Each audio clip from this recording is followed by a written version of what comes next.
Good morning, students. Today we are going to discuss our remaining part of lesson number first. In this lesson, we have already discussed that what are the resources and the classification of the resources on the basis of origin, on the basis of exhaustibility, on the basis of ownership, or on the basis of status of development. We have discussed development of resources, what is sustainable development, and next one is that resource planning. कहता है कि planning is the widely accepted strategy for judicious use of resources, कि resources का judicious use करने के लिए एक न्यायपूर्ण तरीके से, या यूँ कहिए कि प्रॉपर इनका यूज़ करने के लिए एक जो पॉलिसी है, उसको जो एक स्ट्रेटजी है जिसको अपनाया गया है, वो आपकी रिसोर्स प्लानिंग है. It has importance in a community like India which has numerous diversity in availability of resources. और इंडिया जैसे कंट्री के लिए ये स्ट्रेटजी काफ़ी इम्पोर्टेंट है, क्योंकि यहाँ पर जो कहता है कि diversity in availability of resources है, यानी रिसोर्सेज हैं वो विविध रूपों में उपलब्ध हैं. There are regions which are rich in certain types of resources but are deficient in some other resources. कुछ ऐसे रीज़न हैं जहाँ पे एक पर्टिकुलर जो रिसोर्सेज हैं वो तो काफ़ी सफिशिएंट नंबर में, सफिशिएंट अमाउंट में पाए जाते हैं, लेकिन कुछ रिसोर्सेज हैं वो आपके डेफिशिएंट नंबर में हैं, यानी जहाँ उनके जो स्कैरसिटी या हम लैक ऑफ रिसोर्सेज कह सकते हैं. अगर हम राजस्थान का एग्जांपल लें तो राजस्थान में सोलर और जो विंड एनर्जी है इसकी सफिशिएंट पॉसिबिलिटीज है, लेकिन अगर वाटर का हम एग्जांपल लें तो there is scarcity of water या lack of water because there is very less rainfall. इसके बाद में फिर आता है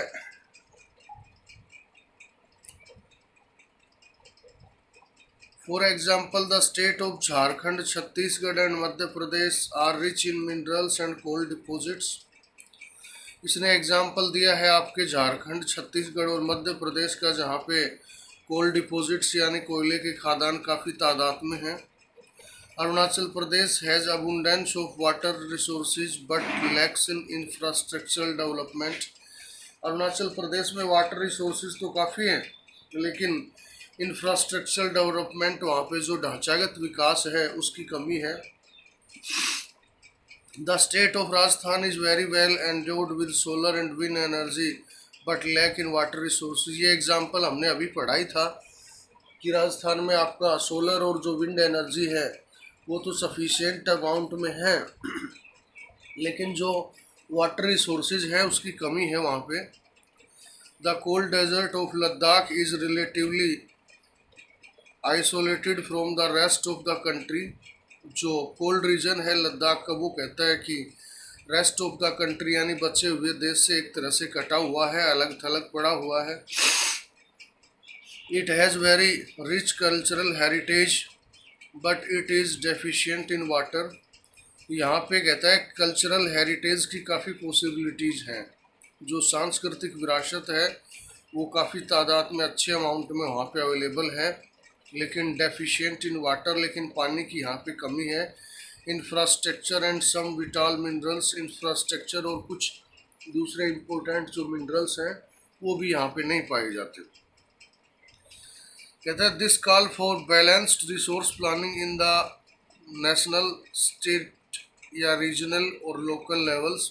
इसलिए कहता है कि एक बैलेंस्ड रिसोर्स प्लानिंग की हमें ज़रूरत है, चाहे वो नेशनल लेवल पे है, रीजनल है या फिर लोकल लेवल पे है. एक स्ट्रेटेजी, एक बैलेंस्ड वे में रिसोर्स प्लानिंग हमें करने की ज़रूरत है. एक ऐसी स्ट्रेटेजी को अडोप्ट करने की ज़रूरत है जिससे कि रिसोर्स है उनका एक बैलेंस्ड वे में यूज़ किया जा सके और रिसोर्स कंजर्वेशन भी हो सके. अब आपका पॉइंट आता है रिसोर्स प्लानिंग इन इंडिया. तो इसमें दे रखा है कि resource planning is a complex process which involves, कि रिसोर्स प्लानिंग आपका एक कॉम्प्लेक्स प्रोसेस है, एक जटिल प्रक्रिया है, और उसमें कौन कौन सी चीज़ें शामिल हैं। सबसे पहला आपका है identification and inventory of the resources across the regions of the country, कि देश भर में जितने भी रीजन्स हैं, जितने क्षेत्र हैं, वहाँ पे रिसोर्सेज का आइडेंटिफिकेशन हो, उनको आइडेंटिफाई किया जाए, और इसके अलावा इन्वेंट्री मतलब उनकी एक तरह से उनका आविष्कार किया जाए, न्यू रिसोर्सेज डेवलप किए जाएँ। This involve surveying, mapping and qualitative and quantitative estimation and measurement of the resources। और इस आइडेंटिफिकेशन और इन्वेंट्री ऑफ रिसोर्सेज में आपके जो प्रोसेस शामिल हैं उसमें है सर्वेइंग यानी रिसोर्सेज का सर्वे करना, मैपिंग उनके मैप तैयार करना, and qualitative and quantitative estimation, और उनकी क्वालिटी कैसी है और कितनी क्वांटिटी में वो अवेलेबल हैं, यानी उनकी जो गुणवत्ता है वो कितनी है, कैसी है और कितनी मात्रा में अवेलेबल हैं। इसके अलावा मेजरमेंट ऑफ द रिसोर्सेज, उन रिसोर्सेज का मेजरमेंट यानी मापतोल भी हो, in how many time they can satisfy the needs of the country. इसके बाद में अगला सेकंड आपका इसे आइडेंटिफिकेशन और इन्वेंट्री रिसोर्सेज का जो कंसेप्ट है, इसमें सेकंड पॉइंट आपका आता है evolving a planning structure endowed with appropriate technology skill and institutional setup for the implementation resource development plans, कि रिसोर्स डेवलपमेंट प्लान्स इम्प्लीमेंट करने के लिए एक प्रॉपर एक स्ट्रक्चर और इसके अलावा एप्रोप्राइटेट या एप्रोप्राइट टेक्नोलॉजी स्किल और इंडस्ट्रियल जो सेटअप है वो करने की हमें ज़रूरत है, जिससे कि रिसोर्स डेवलपमेंट प्लान्स को प्रॉपर थ्रू इंस्टीट्यूशनल सेटअप उनको इम्प्लीमेंट किया जा सके। अगला है matching the resources development plan with overall national development plan, कि एक पर्टिकुलर में पाए जाने वाले जो रिसोर्स प्लान हैं, जो रिसोर्स अवेलेबल है, उनको जो नेशनल लेवल रिसोर्स प्लान है उनसे कंपेयर करना चाहिए, उनसे मैच करना चाहिए। इसके बाद में कहता है कि India has made concentrated effort for achieving the goals of resource planning right from the first 5-year plan launched after independence, कि इंडिया है वो इस तरह की पॉलिसीज़ को अडोप्ट करने में लगा हुआ है कि जैसे ही उसको इंडिपेंडेंस मिली तो उसमें उसके बाद फर्स्ट 5-year प्लान जो लॉन्च किया गया, उस प्लान के टाइम से ही जो इंडिया की एक ये स्ट्रेटेजी रही है कि हमारे यहाँ जो रिसोर्स प्लानिंग है वो प्रॉपर रूप से इम्प्लीमेंट हो। कहता है कि the availability of resource is a necessary condition for the development of any region, but mere availability of resources in the absence of the corresponding change in technology and institutions may हायर development. ये कहता है किसी भी reason के development के लिए availability of resources तो नेसेसरी है ही, लेकिन इसके साथ साथ है कि proper technology, proper information technology और इसके अलावा प्रॉपर इंस्टीट्यूशन सेटअप है, ये भी कंपलसरी है आपके एक हिंडर डेवलपमेंट के लिए। There may regions in our country that are rich in resource but these are included in economically backward regions, कि हमारे कंट्री में ऐसे कई सारे रीजन्स हैं जहां सफिशिएंट अमाउंट में रिसोर्स अवेलेबल हैं, लेकिन इकोनॉमिक फील्ड में वो बैकवर्ड रीजन्स में आते हैं। On the contrary there are some regions which have a poor resource base but they are economically developed, जबकि कुछ रीजन्स हैं जिनका जो एक तरह से इकोनॉमिक बेस है वो बहुत ही सॉलिड है, वो डेवलप्ड रीजन्स में आते हैं, लेकिन वहाँ मिनरल रिसोर्सेज हैं वो काफ़ी कम होते हैं, या अवेलेबिलिटी ऑफ रिसोर्स है वो काफ़ी कम होती है। इसका एग्जाम्पल हम ले सकते हैं कि एक तरफ झारखंड है, उड़ीसा है, आपका बिहार है, छत्तीसगढ़ है। ये ऐसे रीजन्स हैं जहाँ पे कोल डिपॉजिट्स या iron ore deposit sufficient amount में अवेलेबल हैं, but in terms of economic development they are counted in the backward regions, backward states of the country. दूसरी तरफ हम एक एग्जांपल लेते हैं आपका पंजाब, हरियाणा या केरला का, जहाँ पे availability of resources is very low या mineral resources are not available at all in most part of the in these states, but these states are counted in the developed state of the country. Their economic base is very solid, or you can say that they are economic developed country regions. इसमें कहता है कि the history of a colonization reveals that rich resources in colonies were the main attractions for the foreign invaders का मतलब attackers, attack करने वाले। ये कहता है कोलोनाइजेशन की जो हिस्ट्री है वो हमें बताती है कि जो रिच रिसोर्सेज हैं कॉलोनीज में जो अवेलेबल हैं वो फॉरेन इन्वेडर्स को अट्रैक्ट करने में उनका मेन रोल रहा है। It was primarily the higher level of technology development for the colonizing countries that helped them to exploit resources of other regions and establish their supremacy over the colonies. जो भी colonial powers रही हैं उन्होंने कहता है कि colonisation जहाँ पे अडोप्ट किया, जिन कंट्रीज़ को अपने अंडर में किया, वहाँ पे टेक्नोलॉजिकली डेवलपमेंट या टेक्नोलॉजिकली प्रोग्रेस को आगे बढ़ाया, to extract the mineral resources or to exploitate the minerals of that country for their profit. अपने फ़ायदे के लिए उस कंट्री के जो मिनरल्स हैं एक तरह से उनका एक्सप्लोइटेशन करने के लिए। India has experienced all this in the different phases of colonization. कहता है कि इंडिया ने इसको एक्सपीरियंस किया है जो कोलोनाइजेशन के डिफरेंट फेजेस हैं उनमें। इसमें फिर आपका आता है therefore in India development in general and resource development in particular does not only involve the availability of resources but also the technology, quality of human resources and the historical experiences of the people. और यही वजह है कि India में कहता है जो development है जनरल में और जो रिसोर्स डेवलपमेंट है पर्टिकुलर रीजन्स में वो ना ही केवल अवेलेबिलिटी ऑफ रिसोर्सेज के चारों तरफ घूमता है बल्कि इसके साथ साथ जो टेक्नोलॉजी है, आपकी क्वालिटी ऑफ ह्यूमन रिसोर्सेज है या हिस्टोरिकल एक्सपीरियंसेस ऑफ पीपल हैं, वो भी आपके इसमें इन्वॉल्व है। नेक्स्ट आपका आता है कंजर्वेशन ऑफ रिसोर्सेज, यानी रिसोर्सेज को कंजर्व करना। You can say that to use the resources in a balanced way and conserve them for future generations, protect them for future generations, save them for future generations। कि resources को एक balanced way में use करते हुए near जो coming जो generations हैं उनके लिए बचाना आपका रिसोर्स कंजर्वेशन कहलाता है। To use the resources in a balanced way and conserve them for future generations, protect them for future generations. तो ये कहता है कि resources are vital for any developmental activity but irrational consumption and over utilization of resources may lead to socio-economic and environmental problems।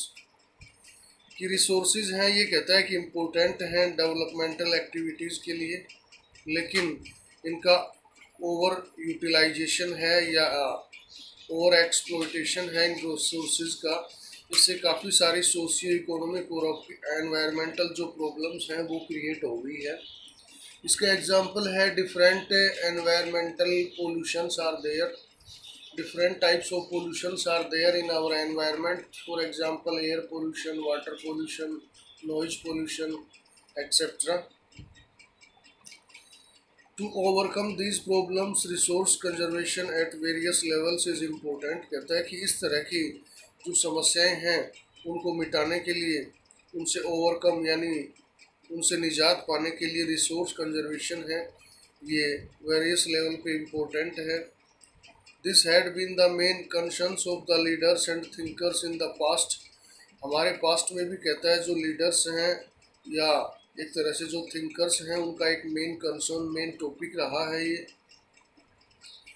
For example Gandhi ji was very apt in voicing his concern about resource conservation in his words.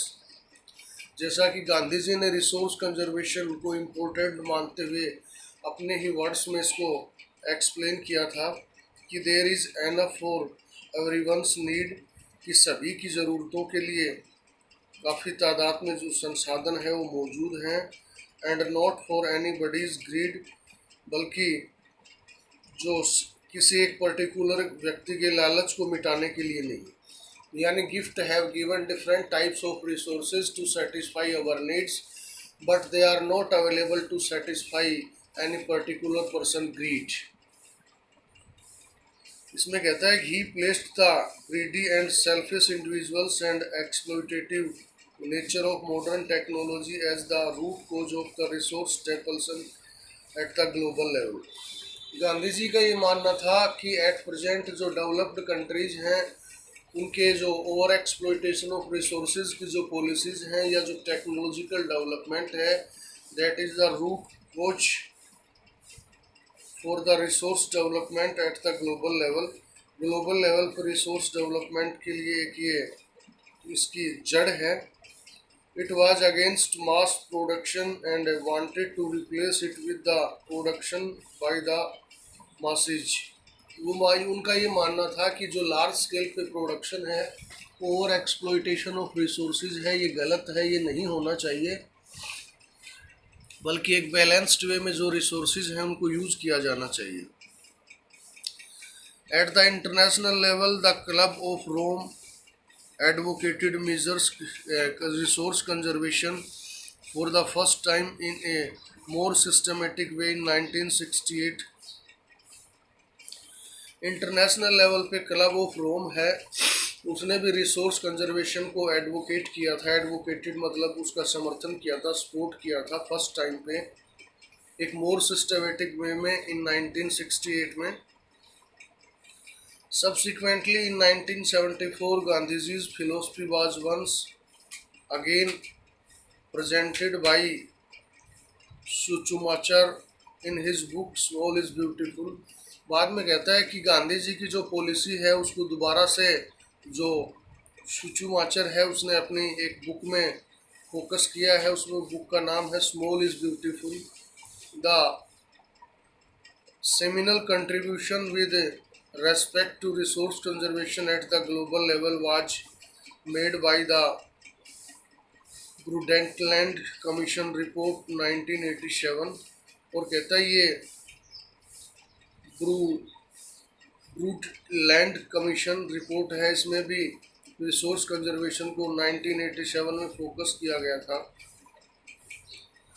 This report introduced the concept of the sustainable development and advocated it as a means for resource conservation, which was subsequently published in a book entitled Our Common Future। बाद में कहता है कि इस commission की जो reports आई, उन्होंने एक बुक पब्लिश की और उस बुक पब्लिश की गई थी उसमें आपके सस्टेनेबल डेवलपमेंट की जो थ्योरी है उसको फोकस किया गया है। फिर आपका आता है इसमें another significant contribution was made at the first summit at Rio de Janeiro Brazil 1992। और दूसरा सिग्निफिकेंट कंट्रीब्यूशन जो आपका रिसोर्स कंजर्वेशन का रहा है वो रियो डे जेनेरियो समिट हुआ है, अर्थ समिट 1992 में, जिसके बारे में हमने पढ़ चुके हैं। ये ब्राज़ील में हुआ था, उसमें एजेंडा 21 को फोकस किया गया था। अब इसके बाद नेक्स्ट आपका आता है लैंड रिसोर्सेज। इसमें कहता है we live on land, we perform our economic activities on land and we use its in different ways. कि हम लोग ज़मीन पे रहते हैं और डिफरेंट इकोनॉमिक एक्टिविटीज़ जैसे आपकी एग्रीकल्चर है, हाउसिंग है या इंडस्ट्रियलाइजेशन है, इस तरह की एक्टिविटीज़ में इन्वॉल्व होते हैं। और we use the land in different ways, और कई तरीके से हम इस ज़मीन है इसका यूज भी करते हैं। दस land is a natural resource of utmost importance. इस तरह से लैंड है ये अपने आप में एक इम्पोर्टेंट रिसोर्स है। It support natural vegetation, wild life, human life, economic activities, transport and communication system. जो लैंड है वो हमारे लिए कौन कौन से मायनों में मीनिंगफुल है, इम्पोर्टेंट है, इसमें ये कहता है कि it support natural vegetation, wild life, human life, economic activities, transport और कम्युनिकेशन सिस्टम को ये सपोर्ट करती है। However land is an asset of A finite magnitude, therefore it is important to use the available land for various purposes with careful planning।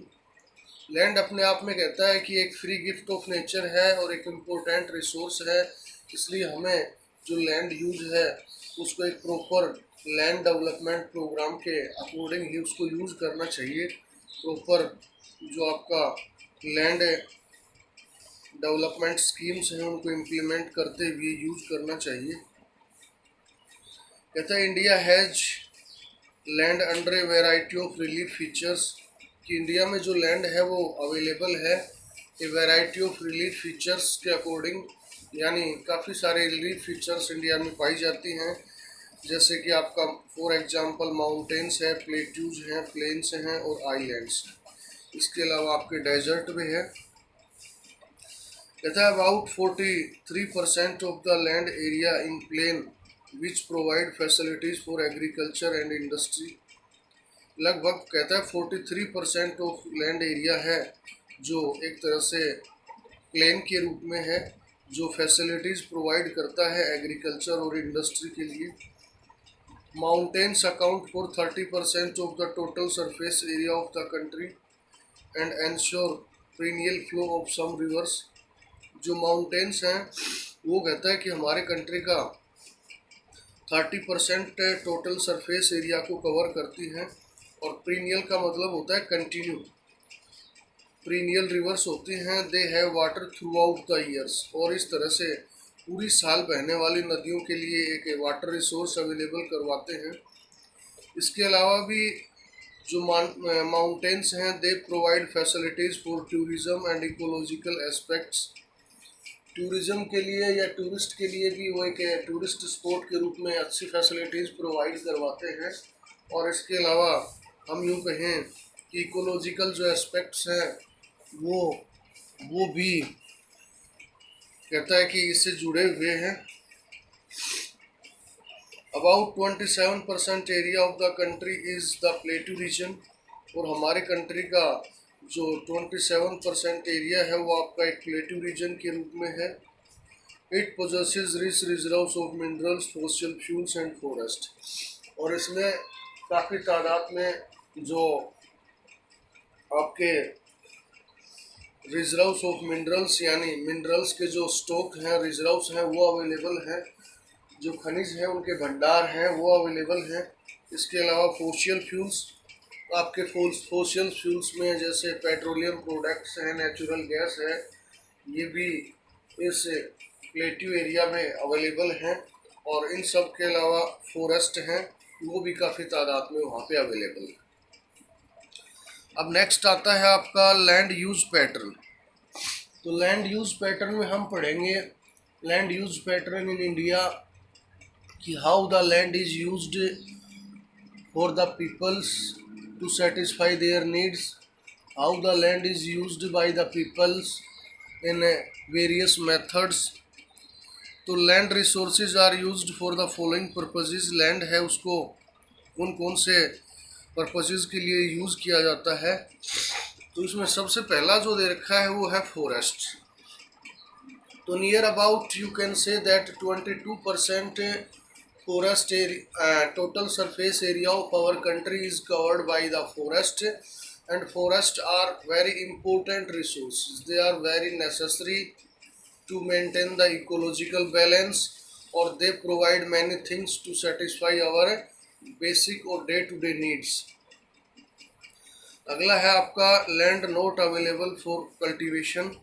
एक ऐसी ज़मीन जो कहता है कल्टीवेशन के लिए अवेलेबल नहीं है, ज़मीन जहाँ खेती नहीं की जा सकती, इसमें आपकी बैरन और वेस्टलैंड आती है। बैरन का मतलब बंजर होता है और वेस्टलैंड मतलब जो बेकार भूमि है। इसके बाद में कहता है land put to non agricultural uses, ऐसी ज़मीन आती है जो नॉन एग्रीकल्चरल पर्पजेज़ के लिए यूज़ की जाती है। तो फिर उसके बाद में आपका आता है इसमें for example buildings, roads, factories etcetera set up करने के लिए जो लैंड है जिसको यूज़ किया जाता है वो आपकी नॉन एग्रीकल्चरल लैंड में काउंट होती है। थर्ड दे रखा है other uncultivated and excluding follow land. Excluding follow land कहता है कि अदर अनकल्टिवेटेड ऐसी ज़मीन जिस पे खेती नहीं की जाती, एक्सक्लूडिंग फॉलो लैंड जिसमें कहता है फॉलो लैंड है उसको छोड़ा जाता है, यानी जो खाली पड़ी हुई ज़मीन है उसके अलावा। इसमें आपके परमानेंट पोस्चर्स और ग्रेजिंग लैंड हैं। परमानेंट पोस्चर्स का मतलब होता है जहाँ पशु चराने की परमानेंट व्यवस्था होती है। ऐसे फॉरेस्ट ट्रैक्ट हैं जहाँ पे काफ़ी सारी जो नोमैडिक या ट्राइबल कम्युनिटीज़ हैं वो आज भी अपने पशुओं को चराते हैं।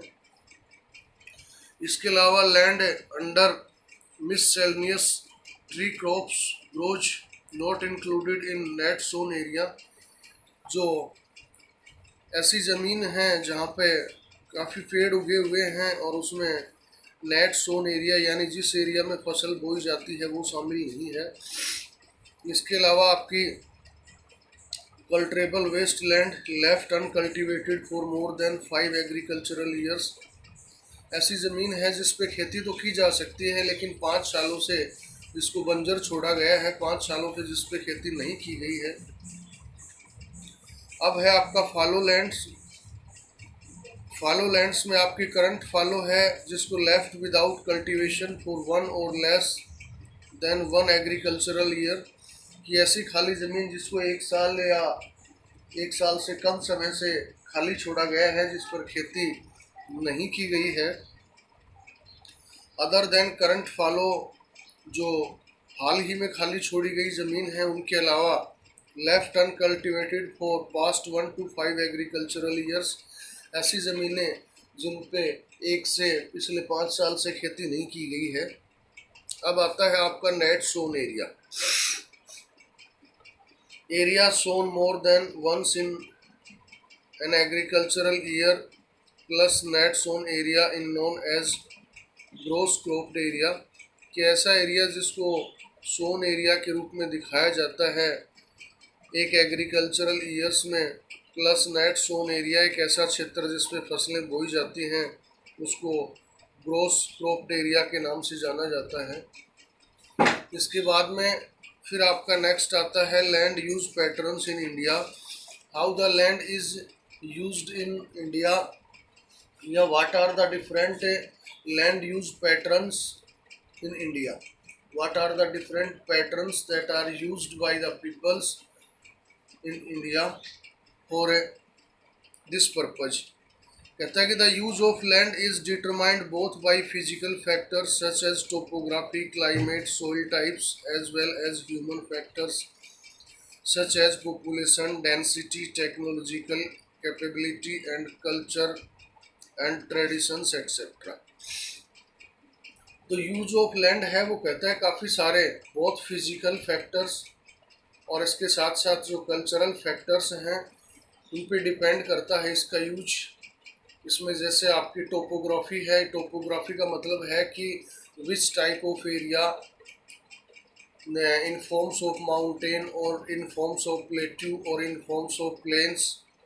अगला है फिर आपका इसमें climate, कि how the climatic conditions are there in a particular area. If the climatic conditions are suitable for agricultural, then the area is used for agricultural purpose, and if the area is suitable not for suitable for agricultural purpose, then it is used for other purposes. इसमें आपका soil types, which type of soil are found in that particular area, उसके साथ साथ आपके human factors भी हैं जैसे population density. Population density का मतलब होता है number of persons living in पर स्क्वायर किलोमीटर एरिया, यानी पर स्क्वायर किलोमीटर एरिया में कितने लोग रहते हैं, इसको पॉपुलेशन डेंसिटी के नाम से जाना जाता है। तो जो मोर डेंसली पॉपुलेटेड एरिया हैं उनमें एग्रीकल्चरल लैंड है या इंडस्ट्रियलाइजेशन है, उस पर ज़्यादा फोकस होता है, ज़्यादा एक तरह से प्रेशर होता है। इसके अलावा आपका आता है टेक्नोलॉजिकल कैपेबिलिटी, कि किस एरिया में टेक्नोलॉजी से रिलेटेड कितने पॉसिबिलिटीज़ अवेलेबल हैं। और इसके अलावा कल्चर और जो ट्रेडिशंस हैं वो उनका भी इसमें इम्पोर्टेंट रोल होता है।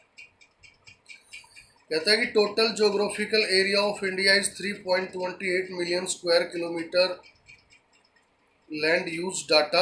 However, it is available only 93% of the total geographical area because the land use reporting for most of the northeast states except Assam has not been done fully.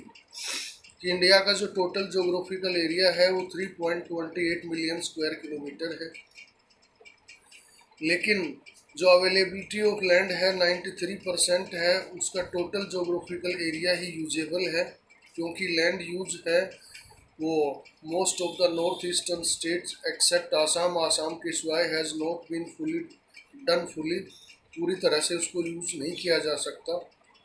Moreover some areas of Jammu and Kashmir occupied by Pakistan and China have also not been surveyed. इससे आगे कहता है कई सारे area हैं, some area of Jammu Kashmir and इसके अलावा north eastern states के भी हैं जो पाकिस्तान या चाइना ने ऑक्युपाई यानी कब्जा जिन पे कर रखा है, हैव नॉट बीन सर्वेड, उनका भी सर्वे नहीं किया गया है। I think it is sufficient for today. Thank you, have a nice day.